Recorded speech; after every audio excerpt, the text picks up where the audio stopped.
This is Wilton's Music Hall in the East End of London. It's the birthplace of one of the most famous illusions in the theatre, Pepper's Ghost.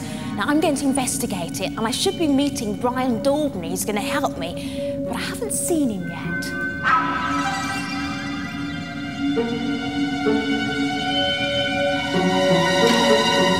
Brian, where are you? Hello!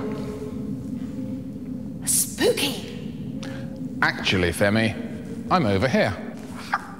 But how come? I thought you were over there. It's an optical illusion. It's called Pepper's Ghost, after Professor John Henry Pepper of the Regent Street Polytechnic, who 140 years ago invented it. And it was presented here in this very theatre. It depends on the fact that glass not only lets light through, but also reflects it. All glass can be a mirror if it wants to be. And that's exactly what we were seeing just then. Let me explain how it works in more detail. The principle behind Pepper's Ghost is very simple. If you're walking down the street outside your house at night, then the windows of your house are usually reflecting the whole street and you back. But if somebody turns the light on inside, then suddenly you're looking through the glass and you're seeing them. And I think that's what Pepper probably realised. He could have been travelling on a train, they'd only just been invented. Goes through a tunnel and he can see the whole carriage. And they go out of the tunnel and he can see the countryside. Is the image still in the glass? Yes, it is, but you're now looking at the countryside or a station. OK, but how does that create ghosts on stage? Ah, come with me.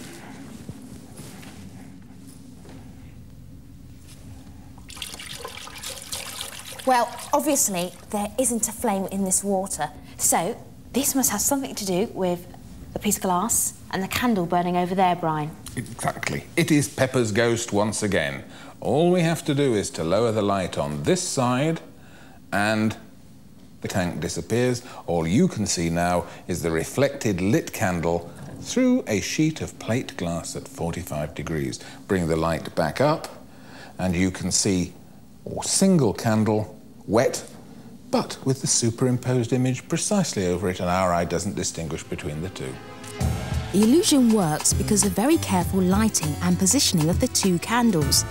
The glass has to be at 45 degrees, so that anyone looking straight at the candle in the tank will also see the reflection, the image of the other candle's flame.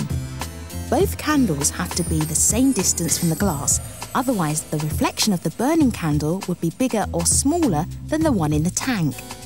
Finally, the viewer has to be in the right position, because if they're not looking at the illusion straight on, the effect is ruined.